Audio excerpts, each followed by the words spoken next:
इबादत की शुरुआत में हम गाएंगे गीत नंबर 122।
हमारे खुदावंद यीशु मसीह का फजल, खुदा बाप की मोहब्बत, पाक रूह की रिफाकत और शराकत आप सबके साथ होती रहे। सेक्शन 4 और 5 एक साथ मिलकर कहें। ए तमाम कुदरत के खुदा, तेरे आगे सबके दिल का हाल खुला है, तुझे सबकी मुरादें मालूम हैं और तुझसे कोई भेद छिपा नहीं।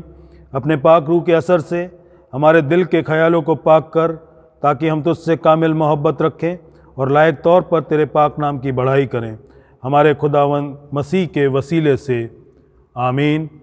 आलम बाला पर खुदा का जलाल और ज़मीन पर उसके लोगों में सुलह। खुदावंद खुदा आसमानी बादशाह, तमाम कुदरत के खुदा बाप, हम तेरी परस्तिश करते, तेरा शुक्र करते और तेरे जलाल के लिए तेरी हम्द करते हैं। ऐ खुदावंद यीशु मसीह, बाप के इकलौते बेटे, आए खुदावंद खुदा, खुदा के बर्रे, तू जहान का गुनाह उठा ले जाता है, हम पर रहम कर। तू बाप के दाहिने बैठा है, हमारी दुआ कबूल कर, क्योंकि ऐ यीशु मसीह, तू ही कुद्दूस है, तू ही खुदावंद है, तू ही पाक रूह के साथ खुदा बाप के जलाल में आला है। आमीन। हम पढ़ेंगे यशाया नबी की पुस्तक, उसका 53वां अध्याय। We will read from the book of Isaiah chapter 53। जो समाचार हमें दिया गया उसका किसने विश्वास किया, और यहोवा का भुजबल किस पर प्रकट हुआ? क्योंकि वह उसके सामने अंकुर के समान और ऐसी जड़ के समान उगा जो निर्जल भूमि में फूट निकले। उसकी ना तो कुछ सुंदरता थी कि हम उसको देखते, और ना उसका रूप ही हमें ऐसा दिखाई पड़ा कि हम उसको चाहते। वह तुच्छ जाना जाता और मनुष्यों का त्यागा हुआ था। वह दुखी पुरुष था, रोग से उसकी जान पहचान थी, और लोग उससे मुख फेर लेते थे। वह तुच्छ जाना गया और हमने उसका मूल्य ना जाना। निश्चय उसने हमारे रोगों को सह लिया और हमारे ही दुखों को उठा लिया। तो भी हमने उसे परमेश्वर का मारा कूटा और दुर्दशा में पड़ा हुआ समझा। परंतु वह हमारे ही अपराधों के कारण घायल किया गया, वह हमारे अधर्म के कारण कुचला गया। हमारी ही शांति के लिए उस पर ताड़ना पड़ी, कि उसके कोड़े खाने से हम लोग चंगे हो जाएं। हम तो सब के सब भेड़ों के समान भटक गए थे, हम में से हर एक ने अपना अपना मार्ग लिया, और यहोवा ने हम सब के अधर्म का बोझ उस पर लाद दिया। वह सताया गया तो भी वह सहता रहा और अपना मुंह ना खोला। जिस प्रकार भेड़ वध होने के समय और भेड़ी ऊन कतरने के समय चुपचाप शांत रहती है, वैसे ही उसने भी अपना मुंह ना खोला। अत्याचार करके और दोष लगाकर वे उसे ले गए। उस समय के लोगों में से किसने इस पर ध्यान दिया कि वह जीवितों के बीच में से उठा लिया गया? मेरे ही लोगों के अपराधों के कारण उस पर मार पड़ी। उसकी कब्र भी दुष्टों के संग ठहराई गई, और मृत्यु के समय वह धनवान का संगी हुआ। यद्यपि उसने किसी प्रकार का उपद्रव ना किया था, और उसके मुंह से कभी छल की बात नहीं निकली थी। तो भी यहोवा को यही भाया कि उसे कुचले। उसी ने उसको रोगी कर दिया। जब वह अपना प्राण दोष बलि करे, तब वह अपना वंश देखने पाएगा। वह बहुत दिन जीवित रहेगा। उसके हाथ से यहोवा की इच्छा पूरी हो जाएगी। वह अपने प्राणों का दुख उठाकर उसे देखेगा और तृप्त होगा। अपने ज्ञान के द्वारा मेरा धर्मी दास बहुतेरों को धर्मी ठहराएगा, और उनके अधर्म के कामों का बोझ आप उठा लेगा। इस कारण मैं उसे महान लोगों के संग भाग दूंगा, और वह सामर्थियों के संग लूट बांट लेगा, क्योंकि उसने अपना प्राण मृत्यु के लिए उंडेल दिया। वह अपराधियों के संग गिना गया, तो भी उसने बहुतों के पाप का बोझ उठा लिया, और अपराधियों के लिए विनती करता है। यह परमेश्वर का वचन है। परमेश्वर का धन्यवाद हो। इब्रानियों की पुस्तक उसका 5वां अध्याय 1 से लेकर 10 आयत तक। क्योंकि हर एक महायाजक मनुष्यों में से लिया जाता है और मनुष्यों ही के लिए उन बातों के विषय में जो परमेश्वर से संबंध रखती हैं ठहराया जाता है कि भेंट और पाप बलि चढ़ाया करे। वह अज्ञानों और भूले भटकों के साथ नरमी से व्यवहार कर सकता है, इसलिए कि वह आप भी निर्बलता से घिरा है। इसीलिए उसे चाहिए कि जैसे लोगों के लिए वैसे ही अपने लिए भी पाप बलि चढ़ाया करे। ये आदर का पद कोई अपने आप से नहीं लेता, जब तक कि हारून के समान परमेश्वर की ओर से ठहराया ना जाए। वैसे ही मसीह ने भी महायाजक बनने की बड़ाई अपने आप से नहीं ली, पर उसको उसी ने दी जिसने उससे कहा था, तू मेरा पुत्र है, आज मैं ही ने तुझे उत्पन्न किया है। इसी प्रकार वह दूसरी जगह में भी कहता है कि तू मलिकिसिदक की रीति पर सदा के लिए याजक है। यीशु ने अपनी देह में रहने के दिनों में ऊंचे शब्द से पुकार पुकार कर और आंसू बहा बहा कर उससे, जो उसको मृत्यु से बचा सकता था, प्रार्थनाएं और विनती की, और भक्ति के कारण उसकी सुनी गई। पुत्र होने पर भी उसने दुख उठा उठाकर आज्ञा माननी सीखी और सिद्ध बनकर अपने सब आज्ञा मानने वालों के लिए सदाकाल के उद्धार का कारण हो गया, और उसे परमेश्वर की ओर से मलिकिसिदक की रीति पर महायाजक का पद मिला। ये परमेश्वर का वचन है। परमेश्वर का धन्यवाद हो। आमीन। इंजील के पढ़े जाने से पहले हम गाएंगे गीत नंबर 123।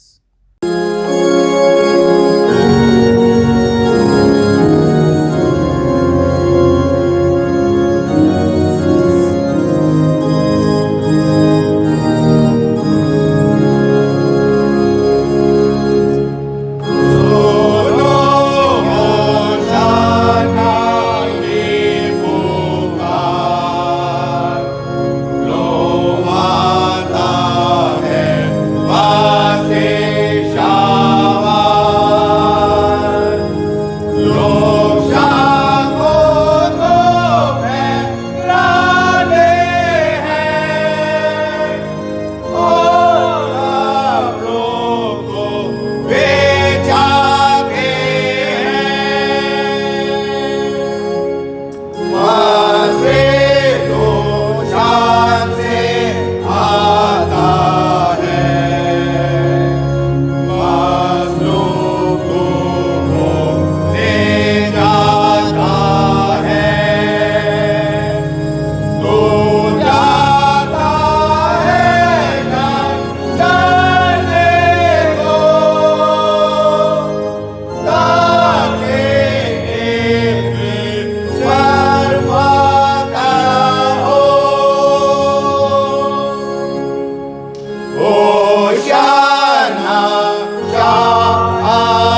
नए नियम से लूका की इंजील उसका 19 बाब उसकी 37 आयत से 48 आयत तक। लूका 19 37 से 48। निकट आते हुए जब वह जैतून पहाड़ की ढलान पर पहुंचा तो चेलों की सारी मंडली उन सब सामर्थ के कामों के कारण जो उन्होंने देखे थे आनंदित होकर बड़े शब्द से परमेश्वर की स्तुति करने लगी। धन्य है वो राजा जो प्रभु के नाम से आता है, स्वर्ग में शांति और आकाश मंडल में महिमा हो। तब भीड़ में से कुछ फरीसी उससे कहने लगे, हे गुरु, अपने चेलों को डांट।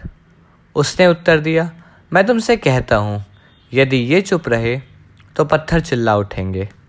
जब वो निकट आया तो नगर को देखकर उस पर रोया और कहा, क्या ही भला होता कि तू, हाँ तू ही, इसी दिन में कुशल की बातें जानता, परंतु अब वे तेरी आंखों से छिप गई हैं, क्योंकि वे दिन तुझ पर आएंगे कि तेरे बैरी मोर्चा बांधकर तुझे घेर लेंगे और चारों ओर से तुझे दबाएंगे और तुझे और तेरे बालकों को जो तुझ में है मिट्टी में मिलाएंगे और तुझ में पत्थर पर पत्थर भी ना छोड़ेंगे, क्योंकि तूने उस अवसर को जब तुझ पर कृपा दृष्टि की गई ना पहचाना।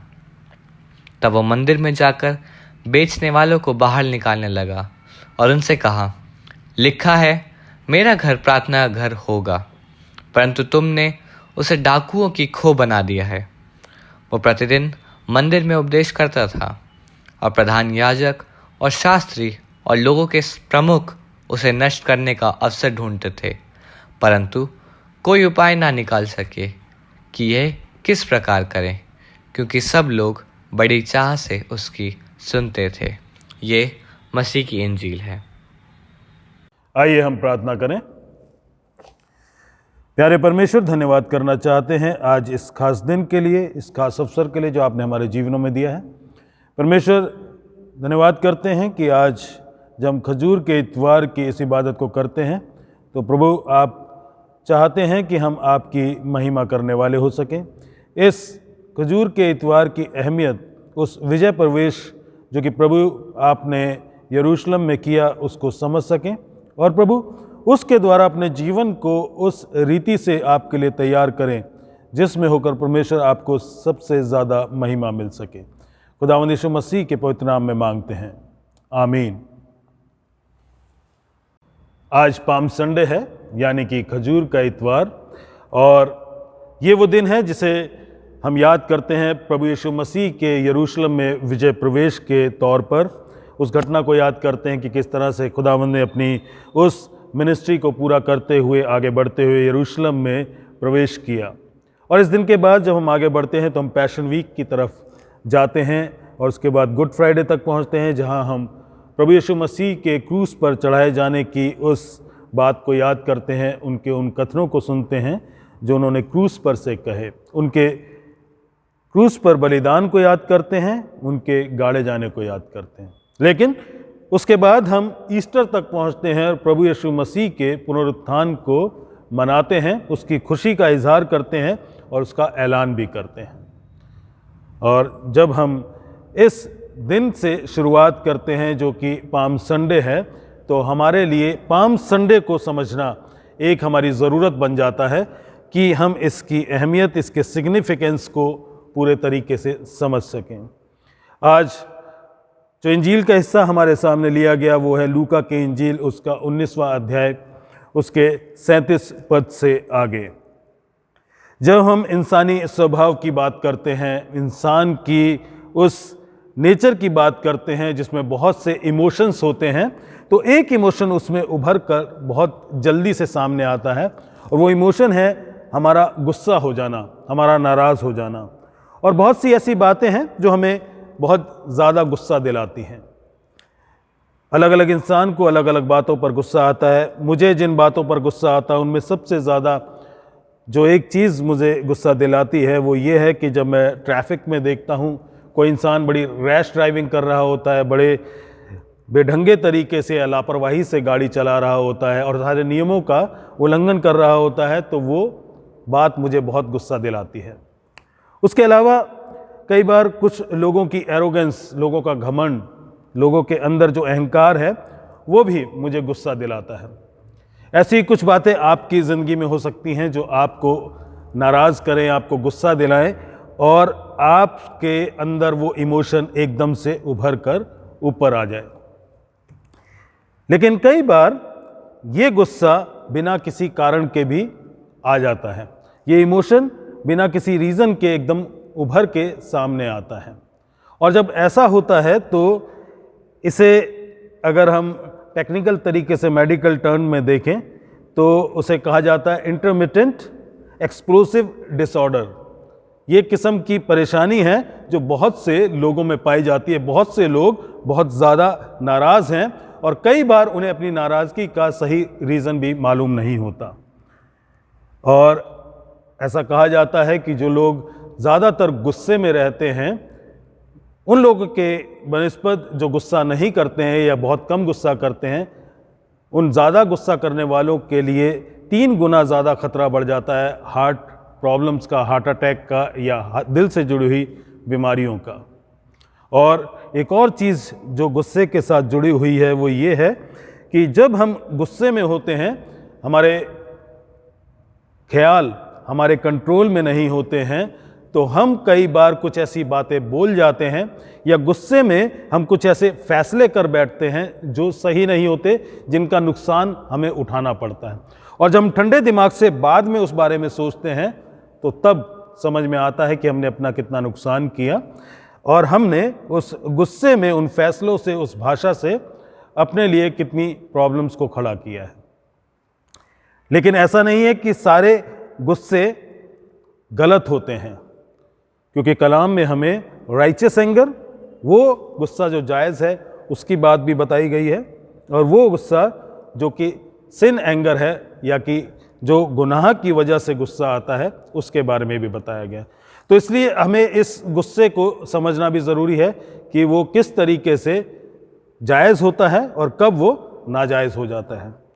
एक चीज़ हमें सरप्राइज़ करती है कि खुदावंद यीशु मसीह भी गुस्सा होते थे और उनका ये इंसानी इमोशन हम इस पैसेज में देखते हैं। और इसके साथ साथ खुदावंद यीशु मसीह का एक और रेयर इमोशन हमारे सामने यहाँ पर आता है और वो इमोशन है खुदावंद यीशु मसीह का उदास होना, उनका उस सैडनेस या उस सौरों में जाना जो कि इंसान की जो एक फितरत है उसके साथ हमेशा जुड़ा रहता है। और हम ये सारी चीज़ें यहाँ पर देखते हैं। और जब इस दिन की तरफ नज़र करते हैं, इस पैसेज की ओर देखते हैं जो कि लूका के इंजील में हमें मिलता है उसके 19वें अध्याय में, तो हमारे सामने कुछ बातें आती हैं। पहली चीज़ जो हम यहाँ पर देखते हैं वो खुदावंद यीशु मसीह के बारे में कि जब खुदावंद यीशु मसीह यहाँ पर थे और इस दुनिया में अपनी मिनिस्ट्री को कर रहे थे तो बहुत से लोगों में बहुत ज़्यादा उम्मीदें जाग उठी थी। और उन उम्मीदों में से एक उम्मीद ये भी थी जो हमें 19वें अध्याय के 11वें पद में मिलती है, जहाँ पर लिखा है, जब वे ये बातें सुन रहे थे तो उसने एक दृष्टांत कहा, इसलिए कि यरूशलेम के निकट था और वे समझते थे कि परमेश्वर का राज्य अभी प्रकट होने वाला है। उनकी एक्सपेक्टेशंस, उनकी उम्मीदें अपनी बुलंदी पर थी इस बात के लिए कि परमेश्वर का राज्य अभी एकदम से इमीडिएटली उनके बीच में प्रकट होने वाला है, आने वाला है। और इस थॉट के साथ वो खुदावंद यीशु मसीह का यहाँ पर वेलकम कर रहे हैं। उनको यरूशलेम में आने के समय ये सारा आदर दे रहे हैं, ये सारे नारे लगा रहे हैं होशाना के, और खुदावंद यीशु मसीह की हम दो तारीफ़ कर रहे हैं। एक राजा की तरह उनका वेलकम किया जा रहा है।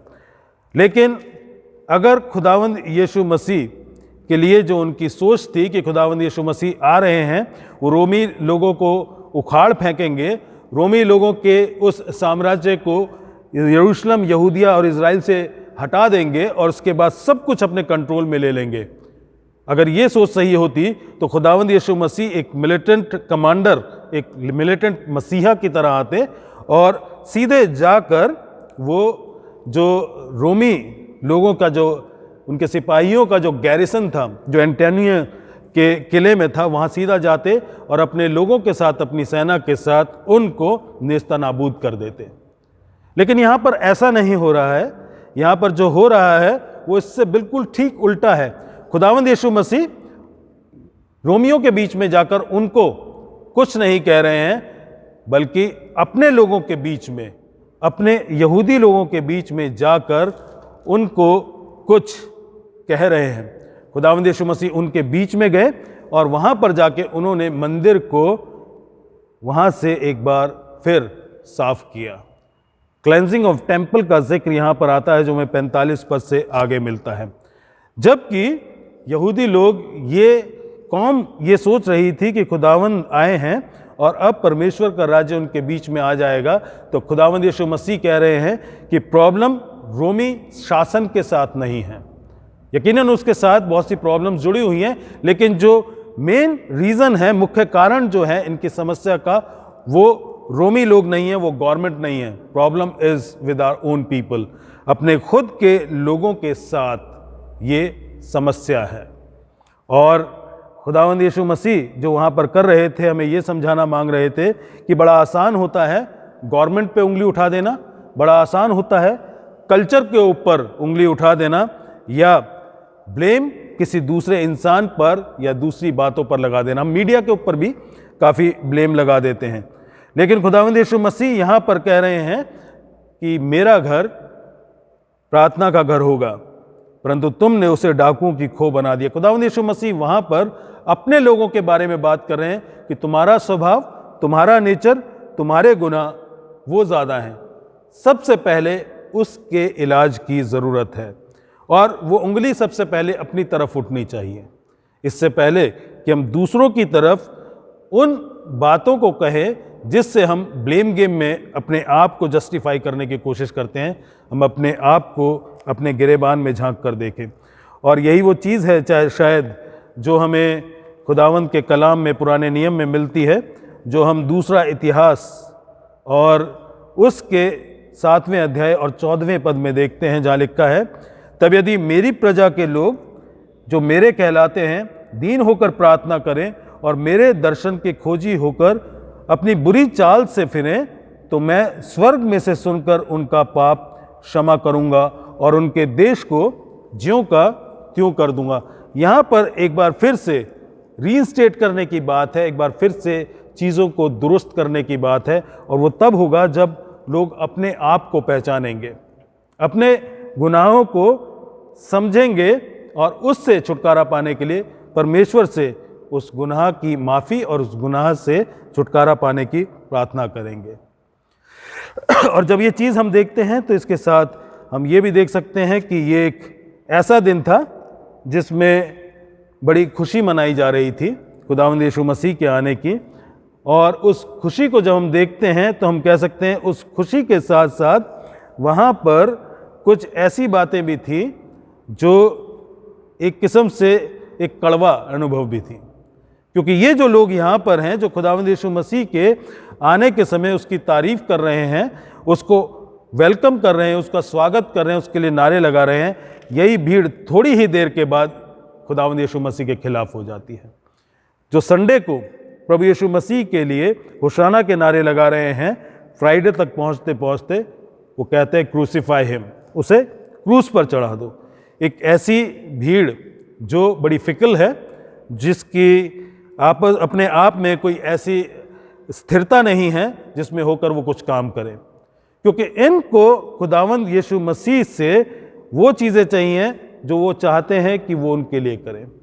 इनको खुदावंद यीशु मसीह अपनी शर्तों पे चाहिए, ये अपने टर्म्स पे खुदावंद यीशु मसीह को चाहते हैं, और ये चाहते हैं कि वो राजा तो बने सिर्फ एक दिन के लिए, उस दिन के लिए जब खुदावंद यीशु मसीह उनकी ख्वाहिशों को, उनकी ज़रूरतों को पूरा करते हैं।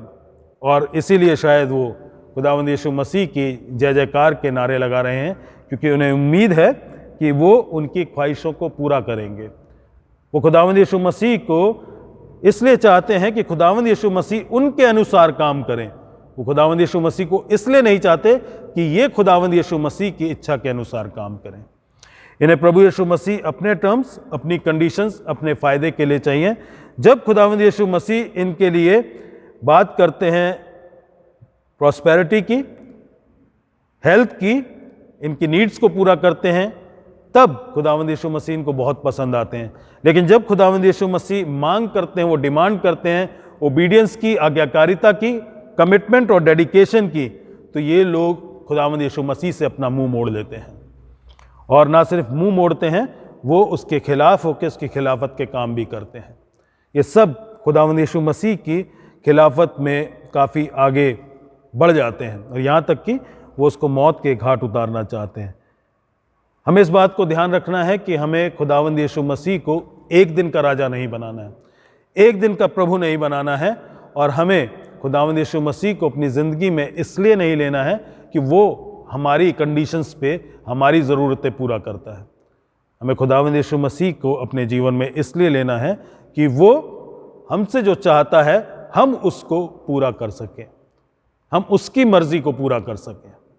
और यही चीज़ हमारे सामने यहाँ पर दिखाई देती है।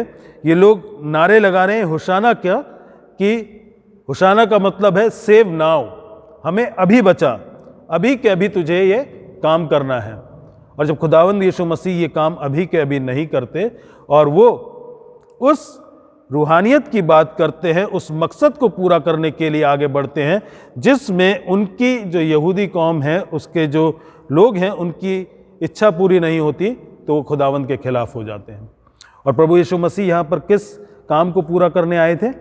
खुदावंद यीशु मसीह का इस दुनिया में आना और इस दुनिया में आने के बाद अपनी मिनिस्ट्री को पूरा करते हुए इस यरूशलेम के विजय प्रवेश तक पहुंचना उस बड़ी योजना का हिस्सा था, जिसमें आगे चलकर उन्हें क्रूस तक जाना है और अपने प्राणों को बलिदान करना है। इस चीज़ को खुदावंद यीशु मसीह यहाँ पर पूरा कर रहे थे। और शायद यरूशलेम के लोग, वो यहूदी लोग, इस बात को नहीं समझ पाए थे कि इससे पहले कि परमेश्वर का राज्य आए और मसीह राज्य करे, मसीह का सताया जाना लाजमी है, मसीह का सताया जाना ज़रूरी है। इससे पहले कि क्राउन मिले, खुदावंद यीशु मसीह का क्रूस पर चढ़ना ज़रूरी है। और यही बात उस सफरिंग सर्वेंट की जो यशायाह नबी की किताब उसके 53 अध्याय में लिखी है, हमारे सामने आती है। इससे पहले कि नजात का काम पूरा हो, खुदावंद यीशु मसीह का सताया जाना ज़रूरी है। और प्रभु यीशु मसीह अपने इसी काम को पूरा करने के लिए यहाँ पर इस दुनिया में आए थे और यरूशलेम में भी उसी योजना के तहत वो आगे बढ़ रहे थे। खुदावंद यीशु मसीह की ज़िंदगी का आखिरी हफ्ता था और इस आखिरी हफ्ते में वो अपनी मिनिस्ट्री को पूरा करते हुए उस योजना को भी जो इस दुनिया में रहते हुए उन्हें पूरा करनी थी, वो पूरा कर रहे थे। और इसीलिए जब वो आगे बढ़ते हैं तो इस बात को भी हमारे सामने रखते हैं कि खुदावंद यीशु मसीह क्रूस पर आने वाले समय में चढ़ाए जाएंगे। और खुदावंद यीशु मसीह का क्रूस पर चढ़ाया जाना जो उस योजना का हिस्सा है, उसी के बारे में हम जब प्रकाशित वाक्य उसके 13वें अध्याय के 8वें पद में जाते हैं तो वहाँ पर हम देखते हैं कि लिखा है कि वो मेमना जो सृष्टि के समय से, उसकी बुनियाद के समय से वध किया गया, यानी कि जो ये खुदावंद यीशु मसीह का क्रूस पर बलिदान देना था, ये एक्सीडेंटल नहीं था। इसका फैसला टाइम इटर्निटी, अनादि काल में हो चुका था और इसका काउंसिल परमेश्वर पिता, परमेश्वर पुत्र और परमेश्वर पवित्र आत्मा के बीच में हो चुका था कि समय आएगा ये काम किया जाएगा। ऐसा नहीं है कि खुदावंद यीशु मसीह का क्रूस पे चढ़ना खुदावंद यीशु मसीह के लिए, ट्रिनिटी के लिए, परमेश्वर के लिए एक सरप्राइज था। It was not a surprise, क्योंकि ये पहले से तय हो चुका था और इस बात का फैसला उस काउंसिल में जो कि ट्रिनिटी के बीच में हुआ था, बहुत पहले निर्धारित हो चुका था। और खुदावंद यीशु मसीह उसी योजना को पूरा करने के लिए यहाँ पर थे। जैसा हम भी जानते हैं कि हमारे बच्चे जब छोटे होते हैं, बहुत छोटे होते हैं, जब अपने आप सही से खा पी नहीं सकते, लेकिन उनकी मनपसंद चीज़ जब उनके सामने होती है तो वो उसको देखकर एकदम एक्साइटेड हो जाते हैं। और जब वो एक्साइटेड हो जाते हैं तो क्या होता है कि हमें कुछ तैयारी करनी पड़ती है। अब गर्मी का सीज़न आने वाला है, जिनके पास छोटे बच्चे हैं, बहुत छोटे, जिनको आम पसंद आएगा, वो जानते हैं कि अगर उन्हें बच्चों को आम खिलाना है और अगर वो बच्चे खुद खाना चाहते हैं तो उनके कपड़ों को बहुत ढंग से इस तरीके से तैयार करना होगा कि अपने कपड़ों को गंदा ना करें। जब बच्चे छोटे होते कई बार हम उनकी शर्ट्स को रिमूव कर देते हैं ताकि वो कपड़े मैस ना करें। और जब हम उन बच्चों को देखते हैं तो जब वो खाते हैं तो जितना उनके पेट में जाता है उससे ज़्यादा उनके हाथ पैर या जिस्म पे लगा होता है या उस टेबल पे होता है जिसका वो इस्तेमाल करते हैं। क्योंकि हम जानते हैं कि एक छोटा बच्चा, उसके पास कुछ ऐसी खाने की चीज़ जो उसको उसकी मर्ज़ी से खुद हैंडल करने के लिए दे दी जाए तो वो मैस होगा, उसमें बहुत ज़्यादा गड़बड़ होगी और बहुत ज़्यादा मैस दिखाई देगा। इसीलिए जब परमेश्वर ने इंसान को बनाया, वो जानता था कि जब इंसान को फ्री विल दे दी जाएगी, उसे चुनाव करने की आज़ादी दे दी जाएगी, तो वो मैस करेगा। और उसी मैस को, उसी सारी गड़बड़ को ठीक करने के लिए इटर्निटी में ये योजना बनाई गई कि समय आएगा उसको ठीक करने के लिए, तैयारी करने के लिए परमेश्वर पिता परमेश्वर पुत्र को भेजेगा ताकि क्रूस पर जाके वो सारी बातों को दुरुस्त करे। उसी की तैयारी में खुदावंद यीशु मसीह यरूशलेम में प्रवेश करते हैं और क्रूस की तरफ बढ़ते हैं। लेकिन यहाँ पर हम देखते हैं कि जब खुदावंद यीशु मसीह क्रूस की तरफ बढ़ रहे हैं, लोग बहुत अच्छे तरीके से नारे लगा रहे हैं, खुशियाँ मना रहे हैं। उन खुशियों में वो बहुत ज़्यादा उन्माद में हैं, जोश में हैं और अपने आप में काफ़ी इंडल्ज हो चुके हैं। उन्हें इस खुशी का इज़हार करने में बहुत ज़्यादा मज़ा आ रहा है। लेकिन खुदावंद यीशु मसीह क्या कर रहे हैं? खुदावंद यीशु मसीह उस वक्त 41वां पद बताता है, रो रहे हैं। ये सारे के सारे लोग जब उस समय उस जोश, उस खुशी, उस जश्न में हैं कि शायद परमेश्वर का राज्य अभी आने वाला है, खुदावंद यीशु मसीह रो रहे हैं। इनमें से हो सकता है कि भीड़ ने रुक कर ये सोचने या देखने की कोशिश भी नहीं की होगी कि इस संसार का सृष्टिकर्ता खुदावंद रो रहा है। और ये एक ऐसी चीज़ है जो हम सबको छू लेनी चाहिए, हमारे दिलों को इसको छू लेना चाहिए।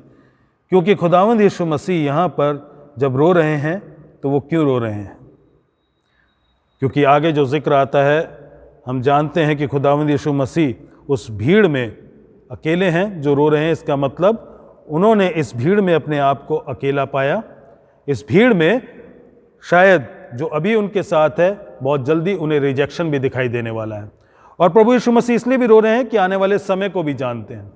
वो सिर्फ क्रूस तक के समय को नहीं देख रहे हैं, वो उससे आगे के समय को भी देख रहे हैं, जब आने वाले समय में ये लोग जो उनके खिलाफ हो जाएंगे और उस जजमेंट को जो वो अपने ऊपर लेंगे, ये बात कह के कि इसका लहू हमारे ऊपर आए, उस जजमेंट को भी देख रहे हैं। और खुदावंद यीशु मसीह आज से आगे 40 साल बाद की उस घटना को देख रहे हैं जब यरूशलेम को पूरे तरीके से बर्बाद किया जाएगा।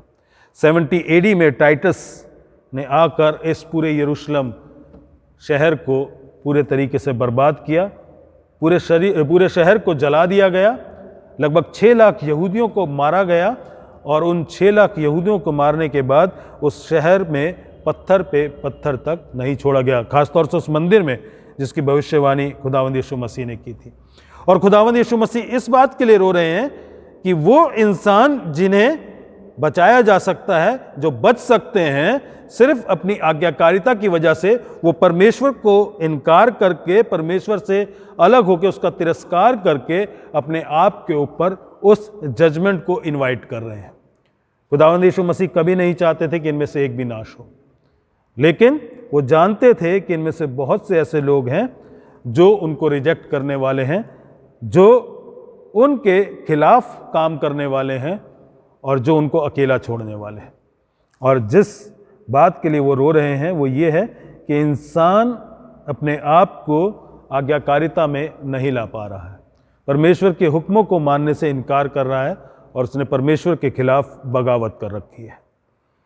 खुदावंद यीशु मसीह इस बात के लिए गमगीन थे, इस बात के लिए रो रहे थे, क्योंकि वो नहीं चाहते थे कि एक भी हलाक हो, एक भी मारा जाए। लेकिन वो जानते थे कि इनमें से बहुत से लोग इस तरीके से अपनी सज़ा को पाएंगे जिसका जिक्र यहाँ पर है कि तुझे तेरे बालकों को जो तुझ में है मिट्टी में मिलाएंगे और तुझ में पत्थर पे पत्थर भी ना छोड़ेंगे। एक समय आएगा जब बैरी आकर इस सारे काम को करेंगे, और ऐसा हुआ। और इसके बाद जब हम देखते हैं कि खुदावंद यीशु मसीह ने जब इस बात को किया, इस बात को कहा, और इस दिन जब बहुत खुशी मनाई जा रही थी और खुदावंद यीशु मसीह से उम्मीद की जा रही थी कि वो अभी के अभी सब कुछ दुनियावी तरीके से दुरुस्त कर देंगे, तो खुदावंद यीशु मसीह वहाँ से उस शहर में जब प्रवेश करते हैं, सीधा कहाँ जाते हैं? इस रोने वाले इंसिडेंट के बाद वो मंदिर में जाते हैं, और लिखा है तब वो मंदिर में जाकर बेचने वालों को बाहर निकालने लगा। और उसने कहा, लिखा है कि मेरा घर प्रार्थना का घर होगा, परंतु तुमने इसे डाकुओं की खो बना दिया। और खुदावंद यीशु मसीह के बारे में जो पैरेलल अकाउंट और जगह पर आता है, जब मंदिर के साफ करने की, व्यापारियों को निकालने की बात है, वहाँ पर लिखा है कि खुदावंद यीशु मसीह ने एक किस्म से उनकी मेज़ों को पलट दिया और कोड़े से उनको वहाँ से बाहर निकाला। अगर हम देखें, अब तक खुदावंद यीशु मसीह जहाँ पर भी कुछ काम करते थे, जिस किसी काम को भी वो करते थे, किसी को चंगाई देते थे या कुछ और ऐसा काम करते थे जो कि बहुत बड़ा होता था, वो लोगों से कहते थे किसी को मत बताना, किसी से जाकर कुछ मत कहो, अभी मैं नहीं चाहता कि लोगों को मालूम हो, क्योंकि मेरा समय अभी नहीं आया है। लेकिन यहाँ पर हम देखते हैं कि खुदावंद यीशु मसीह पूरे एक बड़ी भीड़ के साथ उनका स्वागत किया जा रहा है, उनके लिए नारे लगाए जा रहे हैं, उनके आने का ऐलान किया जा रहा है। और खुदावंद यीशु मसीह मंदिर में आकर जो एक काम को करते हैं, जो ये खुदावंद यीशु मसीह की एक्टिविटी है, ये एक तरीके से बहुत बड़ा, इसे हम कह सकते हैं अटेंशन गेनर है। सारे अटेंशन को अपनी तरफ लेकर आने वाली बात यहाँ पर खुदावंद यीशु मसीह कह रहे हैं। पहले वो कह रहे थे कि इस बात का जिक्र ना किया जाए, या आज की भाषा में कहें कि इस बात को ना तो ट्विटर पे डाला जाए, ना व्हाट्सएप पे वायरल किया जाए, ना इसको इंस्टाग्राम पे डाला जाए, ना फेसबुक पे डाला जाए। लेकिन अब खुदावंद यीशु मसीह कह रहे हैं कि मैं चाहता हूँ ये सब कुछ वायरल हो जाए, ये फेसबुक पर भी आ जाए, इंस्टाग्राम पे भी आए, और ये हर उस तरीके से, जिस तरीके से भी लोग जान सकते हैं, वो जान जाएं कि मेरा आना हो चुका है, क्योंकि अब प्रभु यीशु मसीह का समय आ गया था। और जब ये समय आ गया था तो खुदावंद यीशु मसीह इस बात को भी जानते थे कि उनके लिए जो यहूदी याजक और महायाजक हैं, उन्होंने ये भी ऐलान किया है। अगर हम यूहन्ना 11 और उसके 57 पद को देखते हैं तो लिखा है, प्रधान याजकों और फरीसियों ने यह आदेश दे रखा था कि यदि कोई ये जाने कि यीशु कहाँ है तो बताए, ताकि उसे पकड़ सकें। He was a wanted man. उसके लिए एक किस्म का वारंट इशू हो चुका था और एक किस्म से इश्तिहार लग चुका था कि ये इंसान अगर दिखाई देता है तो बताया जाए, ताकि उसे गिरफ्तार किया जा सके। और खुदावंद यीशु मसीह उनके बीच में आकर इस बात को कर रहे हैं, ताकि लोग जान जाएं, और जो लोग उन्हें पकड़ना चाहते हैं वो भी उस काम को कर सके, ताकि परमेश्वर की योजना पूरी हो सके। लेकिन इस सब में जो खुदावंद यीशु मसीह इस मंदिर की सफाई कर रहे हैं, उसका सिग्निफिकेंस इस पाम संडे के दिन हमारे लिए क्या है, उस वक्त क्या था। ये वो जगह थी जहाँ पर लोग बिजनेस कर रहे थे, जानवरों की खरीद फरोख्त हो रही थी, जो बलि चढ़ाए जाते थे, मनी एक्सचेंज का काम वहाँ पर चल रहा था। और ये सारे लोग उस जगह को ऑक्यूपाई कर रखा था इन लोगों ने, जहाँ पर जेंटाइल्स के लिए आराधना करने की जगह थी। यहाँ इस किस्म से उन लोगों को परमेश्वर के नज़दीक आने से रोका जा रहा था। और जब भी इंसानों को परमेश्वर के पास आने से रोका जाता है, परमेश्वर नाराज़ होते हैं, उनको गुस्सा आता है। और ये बात हमारे लिए इसलिए अहमियत रखती है कि हम जो मसीह कहलाते हैं, हम किस तरीके से लोगों को परमेश्वर के नज़दीक आने में कई बार रुकावट बन जाते हैं। क्योंकि जब कोई इंसान गिरजे में आता है या हमारी कम्युनिटी में हमें ऑब्जर्व करता है, हमें देखता है, और वो इवैल्यूएट करता है हमारी ज़िंदगी को, और उस ज़िंदगी में उसे कुछ ऐसी बातें दिखाई देती हैं जिससे वो अपने आप को परमेश्वर के नज़दीक आने से रोक लेता है, तो अजीज़ों, हम एक ऐसी अड़चन पैदा करते हैं जो परमेश्वर को नाराज़ करती है।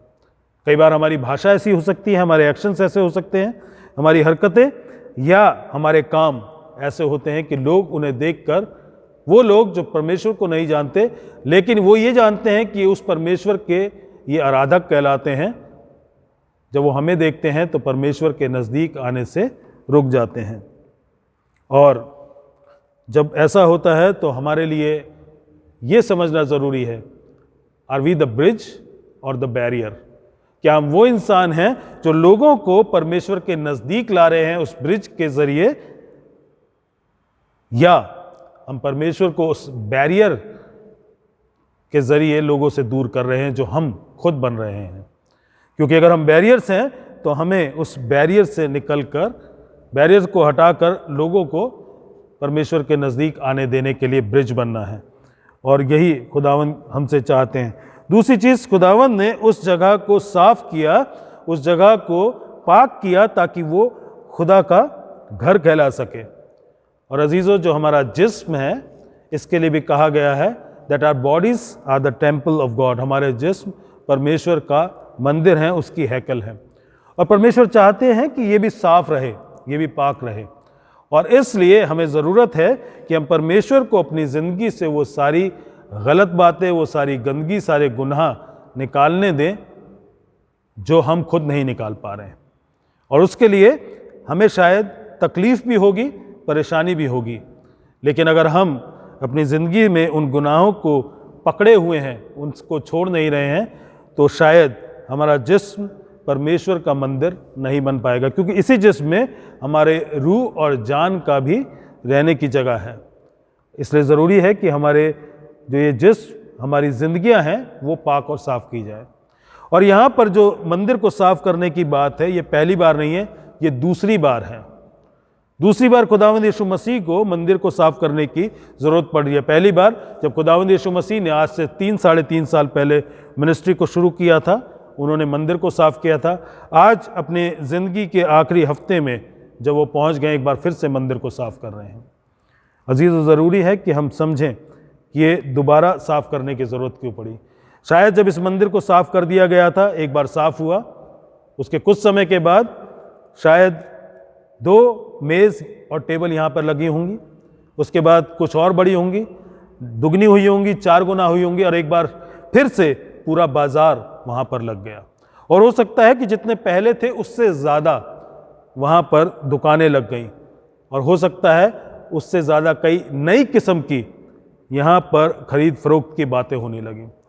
अजीज़ों, जब हमारी ज़िंदगी में एक बार सफाई होती है और सफाई के बाद परमेश्वर हमें पाक और साफ़ करते हैं, और अगर हम परमेश्वर के साथ बने नहीं रहते हैं तो अपने स्वभाव के द्वारा हमारी ज़िंदगी में वो बातें वापस लौट के आ जाती हैं। और कई बार ना सिर्फ वो बातें, उससे ज़्यादा बढ़कर गुनाह हमारी ज़िंदगी में लौट कर आ जाते हैं। नए किस्म के गुनाह भी हमारी ज़िंदगी में लौट आते हैं।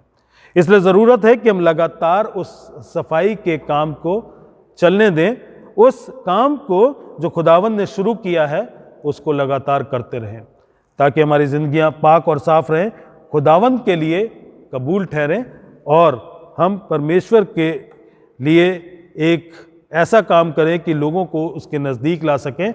हम उस ब्रिज का काम करें। अगर हमारी खुद की ज़िंदगियां पाक और साफ़ नहीं हैं तो हम लोगों को खुदावंद के नज़दीक नहीं ला सकते। इसलिए ज़रूरी है कि इस पाम संडे पर इस बात को याद रखें कि हम परमेश्वर को, खुदावंद यीशु मसीह को एक दिन का बादशाह ना बनाएं, हम खुदावंद यीशु मसीह को एक दिन का प्रभु ना बनाएं, हम खुदावंद यीशु मसीह को अपनी शर्तों पर ना चाहें। हम खुदावंद यीशु मसीह को इसलिए कबूल करें, इसलिए उनके लिए अपने दिलों में ऐलान करें, और इसलिए उनके लिए नारे लगाएं क्योंकि वो हमें पाक और साफ़ करते हैं, और वो हमसे चाहते हैं कि हम उनके आज्ञाकारी बने, उनके प्रति वफादार रहें, कमिटेड और डेडिकेटेड रहें, और अपनी ज़िंदगियों से उनको सच्चा जलाल दे सकें। तभी हमारा इन्विटेशन जो अपने दिलों में हम उन्हें देते हैं सही ठहरेगा। खुदावंद यीशु मसीह आज भी इंतज़ार कर रहे हैं कि वो उसी तरीके से हमारी ज़िंदगी में प्रवेश करें जैसा इस पाम संडे के दिन उन्होंने यरूशलेम में किया और मंदिर की सफाई करी। वैसे ही वो चाहते हैं कि हमारी ज़िंदगियों में आकर हमें भी पाक और साफ़ करें। अजीज़ों, हम आज इस बात के लिए सोचें, समझें, गौर करें, और अपने ज़िंदगियों के द्वारा खुदावंद यीशु मसीह को हमेशा का बादशाह और हम खुदावंद की मर्ज़ी पूरा करने के लिए उसे अपनी ज़िंदगी में ग्रहण करें। आइए हम प्रार्थना करें। हमारे प्रभु, हमारे पिता, हमारे परमेश्वर, धन्यवाद करते हैं कि आपने प्रभु हमें ये अवसर दिया कि हम आपका खुदावन वो मकसद समझ पाए जो आपने पाम संडे को इस दुनिया में पूरा किया। खुदावन होने दें कि हम आपको पूरे तरीके से ग्रहण करें और हमेशा की प्रभुता आपके हाथों में दें, और परमेश्वर हमेशा के लिए अपने आप को आपके हाथों में सौंपें ताकि आप हमें पाक और साफ रख सकें। निरंतर आपके साथ जुड़े रहें ताकि हम हर किस्म की उस बुराई से बचने में आपसे सामर्थ पा सकें जो खुदावन सिर्फ आप दे सकते हैं। प्रभु हमारी सहायता करें और हमें हमेशा के लिए संभालें। खुदावंद यीशु मसीह के नाम से मांगते हैं, आमीन।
खुदावंद यीशु मसीह के प्यारे और मीठे नाम में मैं आप सबको सलाम करता हूं और आप सबका स्वागत करता हूं आज की इस खास इबादत में, जो कि पाम संडे की इबादत है।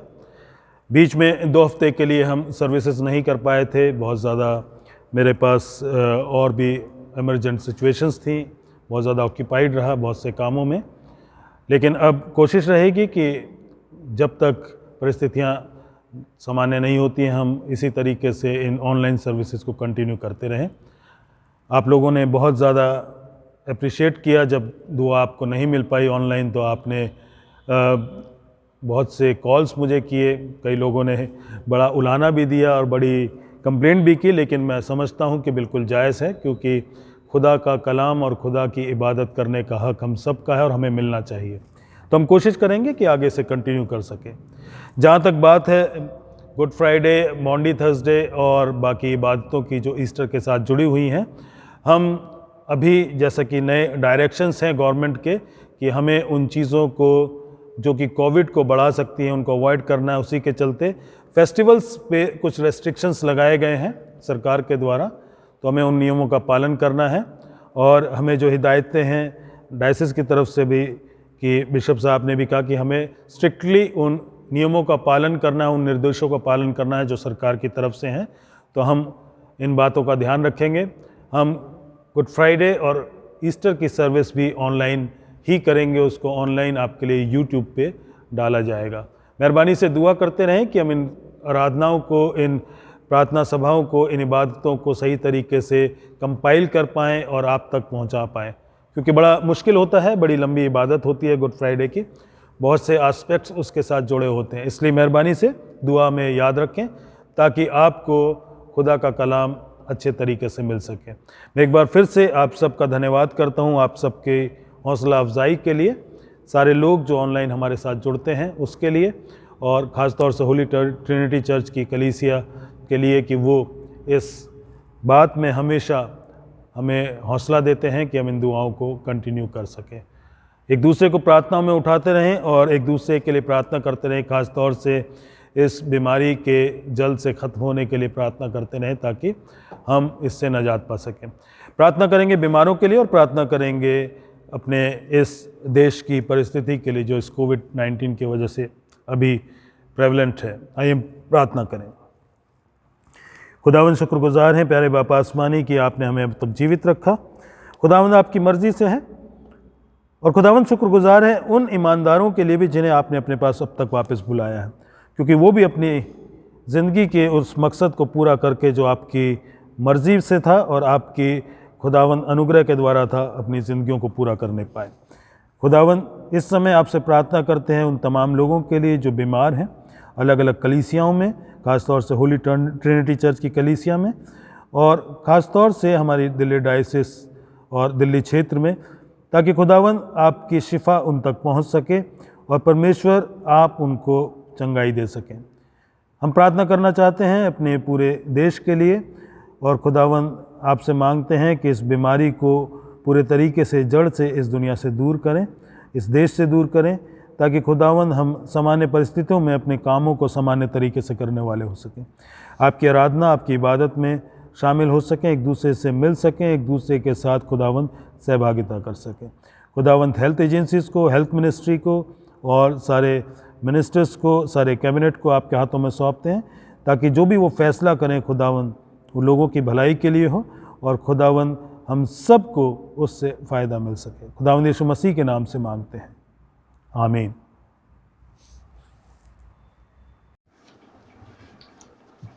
आइए हम सब इंसानों के लिए दुआ करें और अपनी दुआओं को खुदावंद यीशु मसीह की दानी सिफारिश के साथ पेश करें। आए आसमानी बाप, हम तुझसे दुआ करते हैं कि सारे जहान में इंसाफ और सुलह कायम हो और हर इंसान बहुतायत से ज़िंदगी पाए। आए रहीम खुदावंद, हमारी दुआ सुन। उन सब के लिए जो इस शहर में बसते हैं, और उन तमाम बातों को दूर करने के लिए भी जो एक दूसरे में फूट और झगड़े पैदा करती हैं, ताकि हमारे मुल्क में सच्ची एकता और मेल मिलाप की तरक्की हो। आए रहीम खुदावंद, हमारी दुआ सुन। उन सब के लिए जो खेती बाड़ी, उद्योग धंधे या व्यापार में लगे हुए हैं, सब मज़दूरों और कारीगरों के लिए, और उन सारे लोगों के लिए भी जो हमारी ज़रूरतों को पूरा करते हैं। आए रहीम खुदावंद, हमारी दुआ सुन। तमाम उस्तादों, पढ़ने वालों, साइंसदानों, लेखकों, हुनरमंदों और उन सब के लिए भी जो दूसरे लोगों के दिलो दिमाग पर असर डालते हैं। आए रहीम खुदावंद, हमारी दुआ सुन। उन सब के लिए जो दुख या तकलीफ़ उठा रहे हैं, बेरोज़गार हैं, गरीब और भूखे हैं, मोहताज जो कुचले हुए हैं, जो बीमार या मरने के करीब है। ख़ास तौर से हम प्रार्थना करते हैं कोरोना वायरस के लिए कि खुदावन इस बीमारी को जल्द से जल्द ख़त्म करे और सब स्वस्थ हो जाएं और खुदावन को धन्यवाद देने वाले हो सकें। और उन सब के लिए भी जो उनकी मदद करते हैं। आए रहीम खुदावन, हमारी दुआ सुन।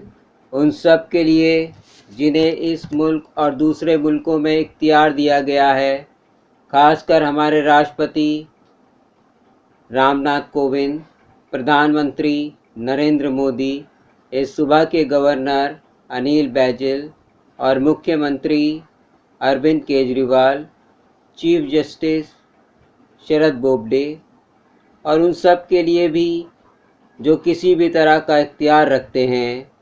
आए रहीम खुदावन, हमारी दुआ सुन। सब मसीही लोगों की एकता और मेल मिलाप के लिए और दुनिया में उनके मुनासिब तौर से गवाही देने और खिदमत करने के लिए। आए रहीम खुदावन, हमारी दुआ सुन। इस मुल्क में तेरी तमाम कलीसिया के लिए, उसकी कौंसिलों और रहनुमाओं के लिए, खासकर हमारे मॉडरेटर पीसी सिंह, दक्षिण भारत की कलीसिया के मॉडरेटर ए धर्मराज और मार्थोमा कलीसिया के मेट्रोपॉलिटन हमारे बिशप वारिस मसीह और तेरी कलीसिया के तमाम दीगर खादिमों के लिए, ख़ास तौर से हमारे पासवान रेवरेंड जेकब जेम्स और डीकन जोएल लाजर के लिए कि वे अपनी खिदमत को वफादारी से बजा लाएं। आए रहीम खुदावन, हमारी दुआ सुन।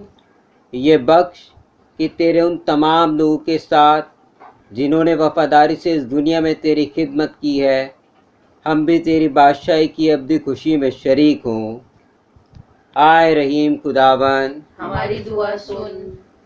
आए आसमानी बाप, अपनी बादशाही जल्ला और हमारी इन दुआओं को कबूल फरमा जो हम तेरे बेटे और अपने खुदावंद और मुंजी यीशु मसीह के नाम के वसीले से पेश करते हैं। आमीन। गुनाहों का इकरार। आए अजीजो, हमारे खुदावन यीशु मसीह ने फरमाया, खुदावन हमारा खुदा एक ही खुदावन है। तो खुदावन अपने खुदा से अपने सारे दिल और अपनी सारी जान और अपनी सारी अकल और अपनी सारी ताकत से मोहब्बत रख। पहला हुक्म यही है। दूसरा यह है कि तो अपने पड़ोसी से अपने बराबर मोहब्बत रख। इनसे बड़ा और कोई हुक्म नहीं। खुदा ने दुनिया से ऐसी मोहब्बत रखी कि उसने अपना इकलौता बेटा यीशु मसीह बख्श दिया कि हमें गुनाहों से बचाए, आसमान में हमारे लिए सिफारिश करे और हमें हमेशा की ज़िंदगी को पहुँचाए। इसलिए आइए हम तौबा ईमान के साथ अपने गुनाहों का इकरार करें। हम खुदा के फजल से उसके हुक्मों को मानने का और सब लोगों के साथ मेल और मोहब्बत से रहने का पक्का इरादा करें। आए तमाम कुदरत के खुदा, हमारे आसमानी बाप, हमने ख्याल, कौल और फ़ेल से और अपने ही साथियों के ख़िलाफ़ गुनाह किया है। हमने अपनी नादानी और कमज़ोरी के बाइस और जानबूझकर भी बुराई की है और भलाई करने में नाकामयाब रहे हैं। इन सब के लिए हम निहायत गमगीन हैं और तौबा करते हैं। तेरे बेटे यीशु मसीह ने हमारे लिए अपनी जान कुर्बान की है। उसी की खातिर हमसे जो कुछ हुआ है माफ़ फरमा और ये बख्श कि हम आगे को नई ज़िंदगी में तेरी खिदमत में जलाएं, ताकि तेरे पाक नाम का जलाल जाहिर हो। आमीन। तमाम कुदरत का खुदा उन सब को माफ़ करता है जो अपने साथियों को माफ़ करते और सच्चे दिल से तौबा करते हैं।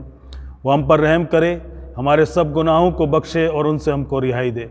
हर तरह की नेकी में हमको मुस्तकम मजबूत करे और हमें हमेशा की ज़िंदगी में कायम रखे, हमारे खुदावंद यीशु मसीह के वसीले से। आमीन। ये वक्त होगा कि हम खुदा के इत्मीनान को एक दूसरे के साथ बांटेंगे। सेक्शन 22। हम मिलकर मसीह का बदन हैं। हम सब ने एक ही रूह के वसीले एक बदन होने के लिए बपतिस्मा लिया, पर हम उन बातों के तालिब रहें जिनसे मेल मिलाप और बाहमी तरक्की हो। खुदावंद का इत्मीनान हमेशा आपके साथ हो। हम दुआए रब्बानी एक साथ कहेंगे।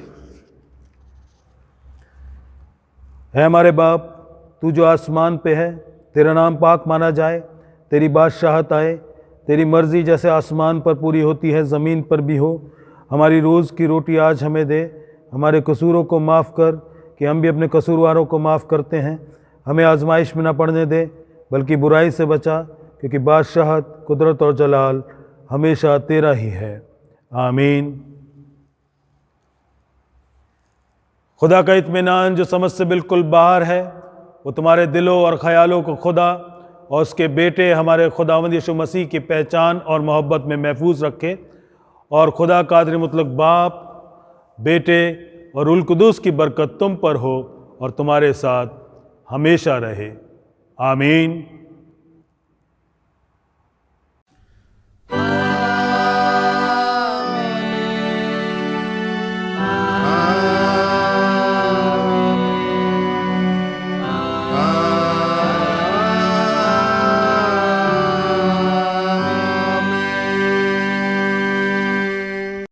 इबादत के आखिर में हम गाएंगे गीत नंबर 311।